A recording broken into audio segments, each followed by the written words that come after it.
aquilo que já cantámos. Eu quero agradecer ao Jonatas pelos coros e pelo hino que escolheu, que vai de encontro exatamente ao tema da nossa passagem de hoje. Porquê? Porque vivemos num tempo, a humanidade sempre teve que enfrentar a morte, mas vivemos num tempo onde estamos mais sensibilizados para o facto de que vamos morrer. E temos assistido a muitas mortes que poderiam ser, se calhar foram mortes desnecessárias por causa da incompetência de alguns governos, não sabemos. Mas o que é certo é que o tema da morte está muito presente. E eu hoje gostaria de falar acerca da nossa confiança ao enfrentarmos a morte. E nesse aspecto nós vamos olhar para uma passagem de uma igreja que teve a notícia de que ia enfrentar a morte, ia enfrentar o martírio e a confiança que ela deveria ter ao olhar para esses momentos, para esse tempo. Então vamos abrir as nossas Bíblias, aqueles que puderem, em Apocalipse, capítulo 2 e verso 8 a 11. Apocalipse 2, 8 a 11. Ao mensageiro da igreja em Esmirna escreve: Isto é o que diz aquele que é o primeiro e o último, que foi morto e voltou à vida. Eu sei tudo o que tens sofrido, conheço a tua pobreza e contudo és rico. Estou ao corrente das calúnias dos que se dizem judeus, mas não o são. São antes uma congregação de Satanás. Não receis aquilo que virás a sofrer. O diabo vai lançar alguns de vocês na prisão, para vos pôr à prova. Hão de ser perseguidos durante 10 dias. Ser fiel até à morte e eu te darei a coroa da vida. Quem pode ouvir, que ouça o que o Espírito está a dizer às igrejas. O que vencer não terá de sofrer a segunda morte. Obrigado, Débora. Então, nós temos aqui a segunda carta que Jesus manda João escrever às 7 igrejas da Ásia. E esta igreja é a igreja que está em Esmirna, uma igreja local que está na cidade de Esmirna. Esta cidade era uma cidade muito dedicada a Roma. Ela até criou um templo no ano 195, um templo que se chamava o Templo Deo Roma, ou seja, dedicado à deusa romana.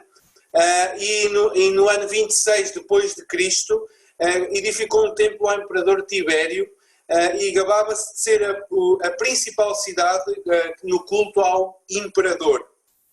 Algumas características desta cidade que são importantes para a nossa passagem. A primeira delas, era uma cidade comercial e era uma cidade rica. Tinha um porto importante, e sabemos que as cidades portuárias são cidades importantes porque é lá que entra muita mercadoria para o resto de um país. Havia um monte chamado Monte Pagos, que era coberto de templos aos deuses romanos, Cibeles, Zeus, Apolo, Afrodite, Esculápio, ou seja, tinha muitos templos para muitas divindades. Também a cidade tinha, de certa maneira, morrido e ressuscitado. A cidade era uma colónia grega, ou foi fundada uma colónia grega no ano 1000 a.C., e no ano 600 a.C., os lídios invadiram a cidade e destruíram por completo a cidade, ou seja, ela morreu. E no ano 200 a.C., a cidade tornou à vida, ressuscitou. Ela foi reconstruída por Lisímaco e ele fez daquela cidade uma das cidades mais belas da Ásia. Esta era uma cidade que morreu e tornou à vida. E era uma cidade que era leal a Roma, como eu já referi. E Esmirna também tinha um estádio onde todos os anos se faziam eventos desportivos, e o troféu do vencedor era exatamente uma coroa de louros. E se vocês reparem, essas informações acerca da cidade são pelo menos interessantes, se não importantes, acerca da carta que Jesus manda escrever para Esmirna. A igreja era uma igreja sofredora, a igreja de Esmirna. Os crentes de Esmirna foram muitas vezes pressionados para abandonarem o cristianismo e adorarem o imperador. De uma só vez foram lançados 1.200 cristãos do monte, do penhasco de Pagos, exatamente por não se curvarem ao imperador, e de uma outra vez mais 800 cristãos foram lançados do monte por causa da sua fé. A igreja de Esmirna é uma igreja também conhecida pelo martírio de Policarpo. Era o bispo da igreja de Esmirna, pensa-se, segundo conta a história, discípulo de João, do apóstolo João, e no ano 55 ele foi confrontado com a morte, ou seja, ele foi confrontado por causa da sua fé, e quem o prendeu, ele foi pressionado pelos seus opositores para que ele dissesse: César é Senhor. Ele só tinha que dizer isto: César é Senhor. E o Policarpo, o bispo Policarpo, ele recusou-se a dizer tal coisa, porque para ele e para nós cristãos, César não é Senhor. Merkel não é senhora, nem Trump, nem qualquer governo. Jesus Cristo é o Senhor, não qualquer líder político. E ele foi levado para o estádio e o procônsul pressionou a dizer assim: jura, maldiz a Cristo e te porei a liberdade. E Policarpo responde desta maneira: 86 anos eu tenho servido a Cristo e ele nunca me fez mal, só bem. Como então posso eu maldizer o meu Rei e Salvador? E Policarpo manteve-se firme e acabou por ser queimado vivo numa estaca. Esta igreja foi uma igreja marcada pelo sofrimento, marcada pela perseguição.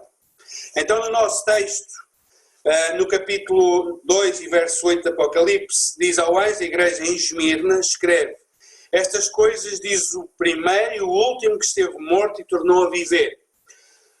Aqui já vemos que Jesus ele está a dar um encorajamento, e é interessante que, se nós estudarmos as 7 cartas, cada característica que Jesus apresenta a uma das igrejas, ele vem de encontro à necessidade daquela igreja.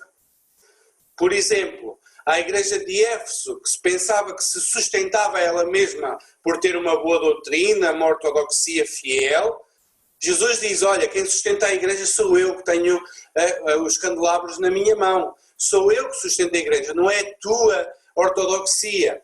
Ou uma igreja que está a passar tormento, que está a ser perseguida, Jesus diz: eu sou aquele que morri, mas estou vivo, venci a morte. Para uma igreja que tolera falsa doutrina dentro da igreja, para uma igreja que tolera práticas reprováveis pelo Senhor Jesus Cristo, ele diz que ele é aquele que tem a espada afiada de 2 gumes para trazer julgamento. Então percebemos que cada título que Jesus dá no início de cada carta vai de encontro à necessidade de cada igreja. E nós podemos dizer que nós precisamos, podemos ter todos estes problemas, estes 7 problemas, e precisamos de Jesus por completo para a solução completa dos nossos problemas na nossa igreja. E Jesus diz: essas coisas diz o primeiro e o último. Ou seja, é aquele que está antes de tudo e será depois de tudo. Jesus Cristo é aquele que esteve morto, não a cidade de Esmirna. A cidade de Esmirna também morreu e ressuscitou. Mas Jesus diz: eu é que sou verdadeiramente aquele que morreu, que foi ao túmulo e ressuscitei e agora estou vivo. Então Jesus começa a falar acerca da igreja. E esta igreja, a igreja de Esmirna e a igreja de Filadélfia, são as únicas igrejas que Jesus não condena, que Jesus não aponta problemas. Ele não faz reprovação alguma. Estas igrejas, Jesus nem menciona as obras que elas fazem, porque eram igrejas que limitavam-se a existir e a sofrer pelo nome de Jesus. As obras mencionadas nesta carta são as obras dos opositores, dos perseguidores da própria igreja. E Jesus diz a primeira coisa que é: eu conheço a tua vida. E Jesus conhece a vida da sua igreja. Jesus não está alheio aos problemas de cada igreja local. Podemos falar da igreja universal, da igreja, o corpo de Cristo no mundo e na história, mas neste caso Jesus também conhece os problemas e a vida e as dificuldades e os dilemas de cada assembleia local, cada igreja local que se reúne em determinados lugares. Jesus não está alheio a todas essas coisas. Ele diz: eu conheço. E Jesus conhece o quê? Em primeiro lugar, ele conhece a sua tribulação. Ele conhece os problemas que a igreja está a passar. Não podemos cair no erro de romantizar o cristianismo como se, ok, eu agora sou cristão, todos os meus problemas foram embora. Bem, os problemas mais graves, sim, foram embora. Os problemas do pecado, o problema da separação de Deus, o problema da condenação eterna, esses problemas graves, sim, eles foram embora. Mas os problemas neste mundo não desaparecem porque nós aceitamos a Cristo. E Jesus diz: eu conheço a tua tribulação, eu conheço as dificuldades pelas quais estás a passar. E nós devemos ter isto em mente: seguir a Cristo tem um custo, que muitas vezes será o custo da própria vida. Mas Jesus conhece que a igreja também é pobre. Ele diz: eu conheço a tua tribulação e eu conheço a tua pobreza. E a pobreza aqui é uma pobreza física, material, financeira. A igreja era pobre. Porquê? Porque, como eram perseguidos, os seus bens eram expoliados, ou seja, era uma igreja que não tinha recursos financeiros, ao contrário de Laodiceia, que tinha muitos recursos financeiros, pouca piedade, pouca espiritualidade. A igreja de Esmirna é uma igreja sem dinheiro, mas com uma espiritualidade grandiosa, uma piedade grandiosa, que Jesus elogia e louva àqueles crentes. Eu conheço a tua pobreza. E depois ele diz: mas tu és rico. Porquê? Porque a igreja era pobre financeiramente, rica espiritualmente. É um contraste gritante com a igreja de Laodiceia, que é rica financeiramente, e Jesus diz: mas tu és pobre, cego e nu. Reparem que como a avaliação de Jesus às vezes é tão diferente da nossa avaliação do que é uma igreja rica, do que é uma igreja saudável. Apesar das dificuldades financeiras, materiais daquela igreja, aquela igreja era das igrejas mais ricas que poderia existir, por causa da sua fidelidade a Cristo. Porque é isto que define uma igreja saudável, uma igreja rica, uma igreja abençoada. A sua fidelidade ao Senhor Jesus Cristo em momentos de aperto, em momentos de aflição. Ele diz: eu conheço a tua pobreza e conheço também a blasfémia dos que a si mesmos se declaram judeus e não são, sendo antes sinagoga de Satanás. O que é que eles estavam a sofrer? Eles estavam a sofrer, aqui o termo blasfémia, devemos entendê-lo melhor como calúnia. Levantar uma calúnia contra alguém. E eles, o mais triste é que eles estavam a sofrer falsas acusações daqueles que se julgavam povo de Deus, os judeus. Porém, aqueles que se julgavam povo de Deus, Jesus diz, eles não são Assembleia de Deus. Eles são Assembleia de Satanás. Porquê? Porque eles estão a ir contra o próprio Deus e contra o seu povo. Eles levantaram várias calúnias e deixem-me dizer algumas calúnias que os filhos de Deus, que os nossos irmãos na fé sofreram naquele tempo, no primeiro século e no segundo século. Os nossos irmãos, eles foram acusados de serem canibais. Sabiam? Porquê? Porque eles comiam a carne e bebiam o sangue.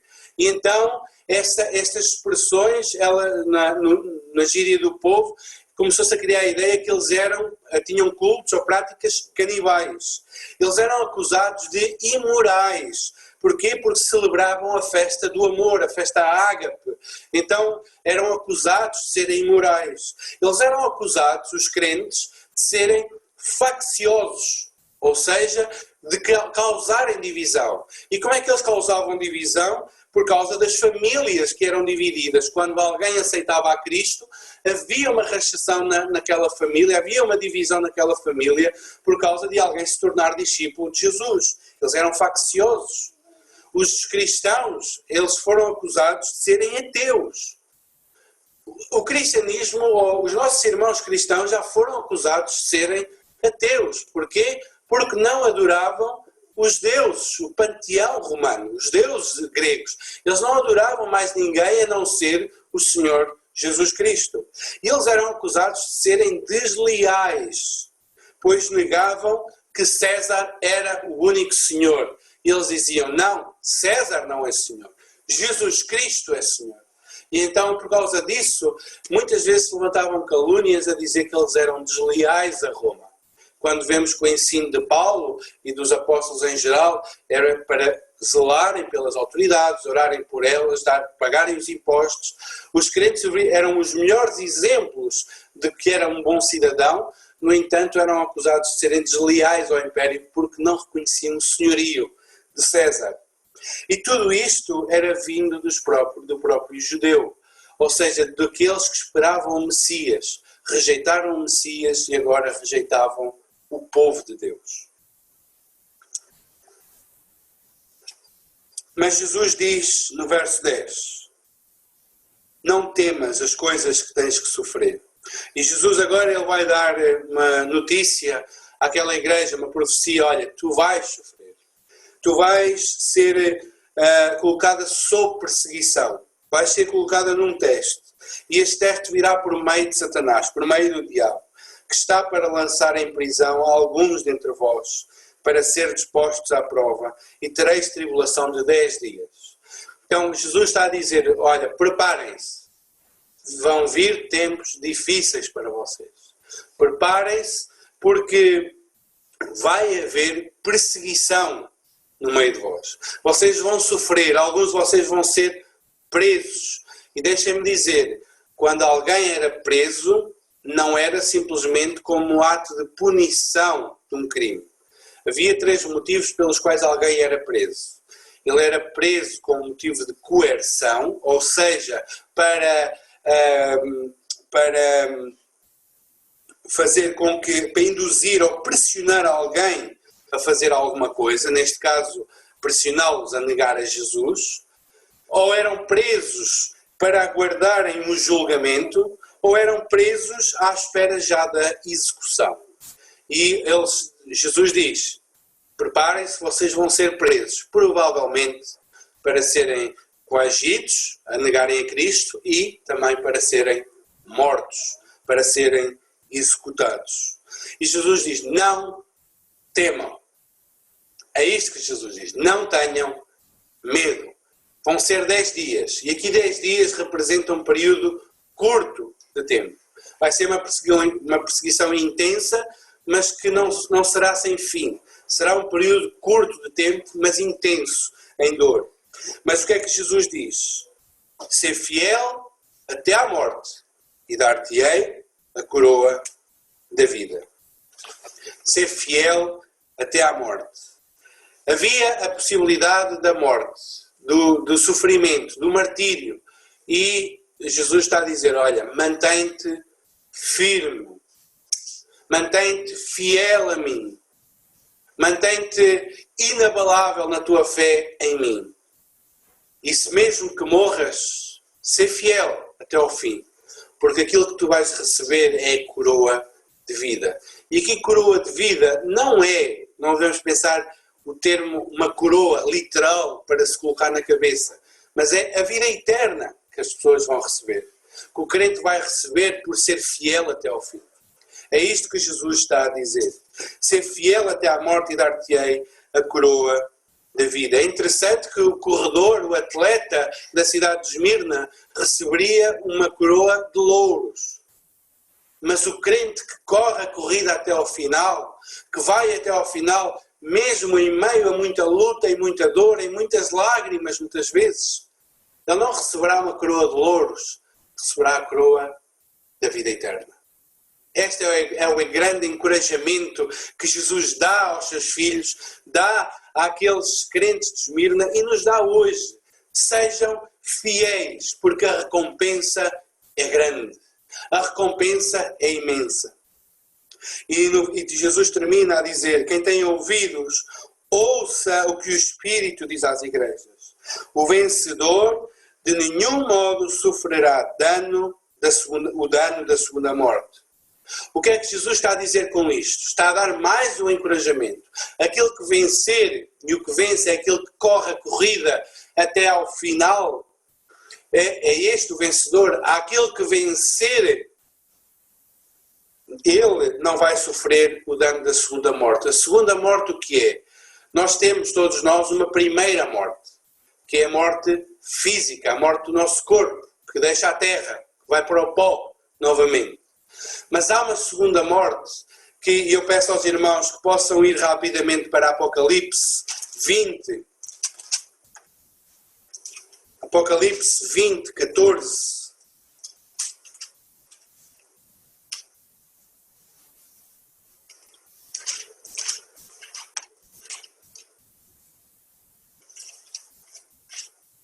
Quando estiver, façam sinal. Tá? Ok. Apocalipse 20, 14. Estamos já na fase do segundo julgamento, do julgamento do trono branco. E diz assim: então a morte e o inferno foram lançados para dentro do lago de fogo. Esta é a segunda morte, o lago de fogo. Ou seja, é a condenação eterna após a sentença de Deus naquele dia de juízo. E em Apocalipse 21, 8 diz: Quanto porém aos covardes, aos incrédulos, aos abomináveis, aos assassinos, aos impuros, aos feiticeiros, aos idólatras e a todos os mentirosos, a parte que lhes cabe será no lago que arde com fogo e enxofre, a saber, a segunda morte. Então, o que é que Jesus está a dizer? Àquele que vencer, àquele que correr a carreira até ao final, a segunda morte não terá domínio sobre ele. Ele vai sofrer a primeira morte, se calhar até pelo próprio martírio. Mas a segunda morte, ele não vai sofrer dano algum. Porquê? Porque ele irá ressuscitar, como diz em Apocalipse, capítulo 20, verso...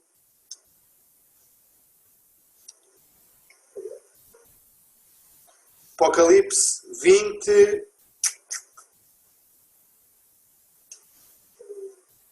verso 6. Diz assim, Apocalipse 20, 6.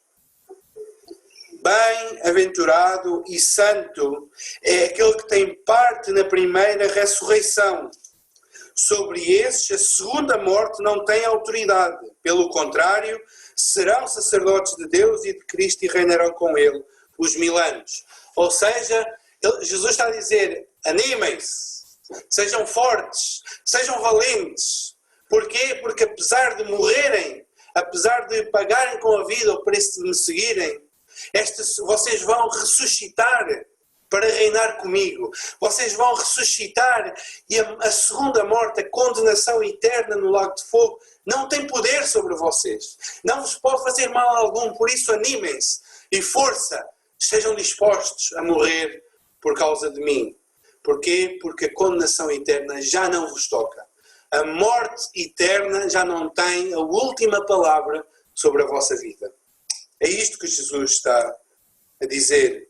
Então podemos perceber que neste texto Jesus encoraja os crentes exatamente a olharem para a morte de uma perspectiva bíblica e correta.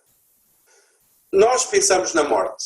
Nós, em certo grau, até tememos a morte e a maneira como vamos morrer e se calhar não tanto temer a morte, mas a dor de saber a quem vamos deixar e aqueles que vamos deixar. Se calhar isso incomoda o nosso coração. Mas numa altura em que nós presenciamos tanto a morte, se fala tanto em morte, nós, cristãos, filhos de Deus, salvos por Jesus Cristo, nós devemos encarar a morte como não é o fim de todas as coisas. Com a morte não virá o nosso fim. Com a morte virá uma passagem para a presença de Cristo nos céus. E mais tarde, quando Cristo vier, nós iremos ressuscitar para vivermos para sempre.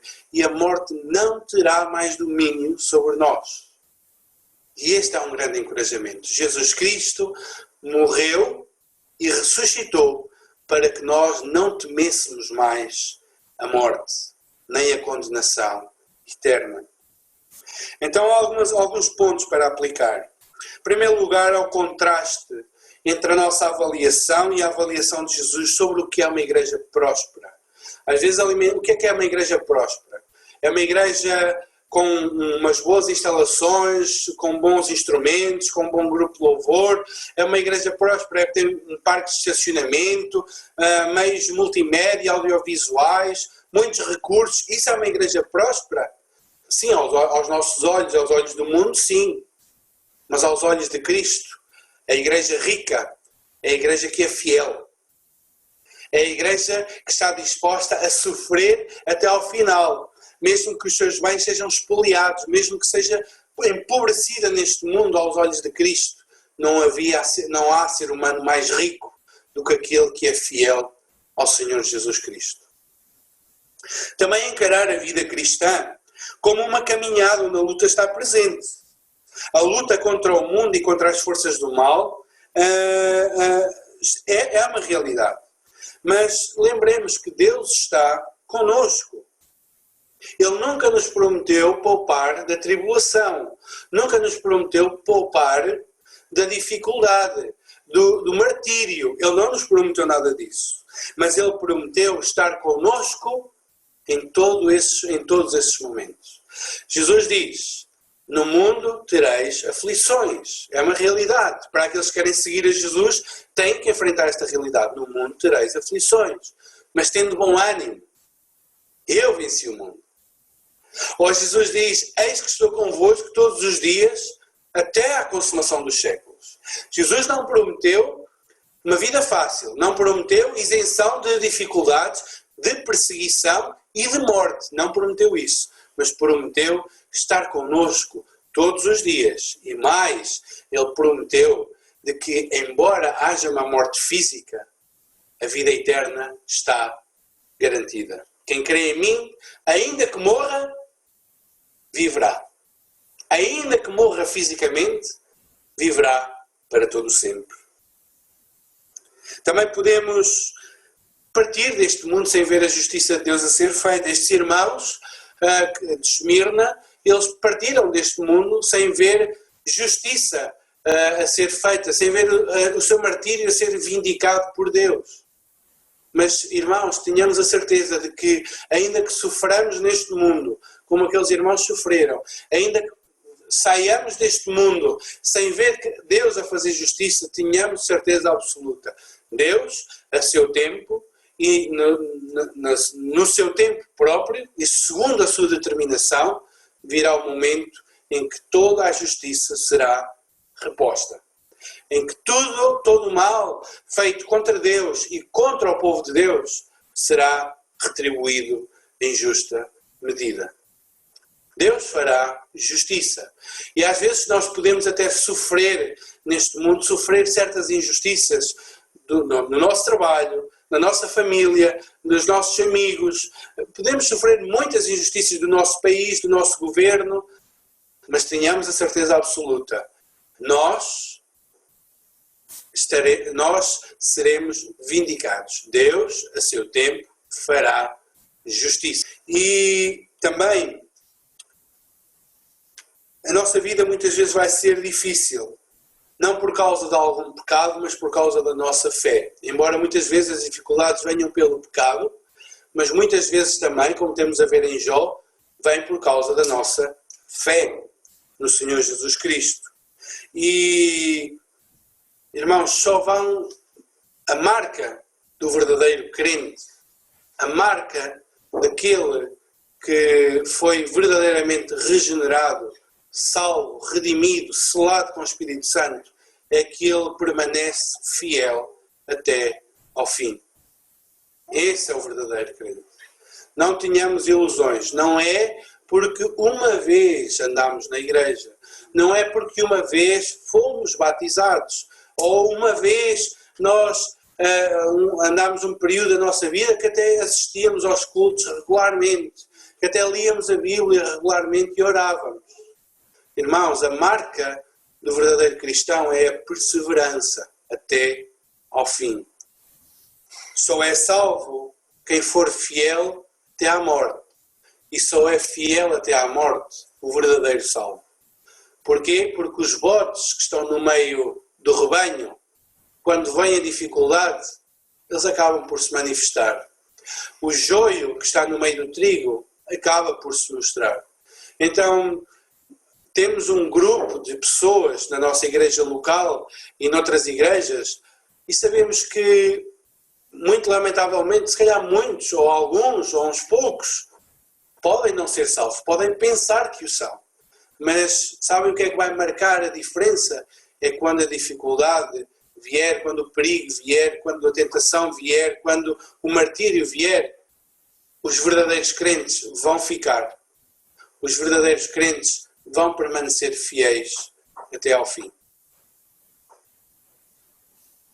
E por último, saber que Cristo venceu a morte é um grande encorajamento para enfrentarmos a nossa própria morte. A nossa morte física não é o fim de tudo. Não é uma passagem para a condenação eterna. Aqueles que creem em Cristo têm a garantia de que, partindo deste mundo, estarão com Cristo nos céus e mais, ressuscitarão e habitarão com o Senhor para todo o sempre.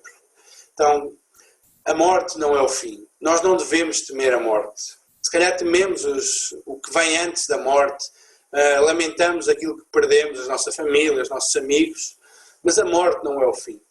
Jesus Cristo morreu e ressuscitou para que nós não tenhamos mais medo da morte. Que o Senhor nos abençoe neste domingo, nos dirija ao longo desta semana e nos dê sabedoria para um desconfinamento sadio e responsável por parte de cada um de nós.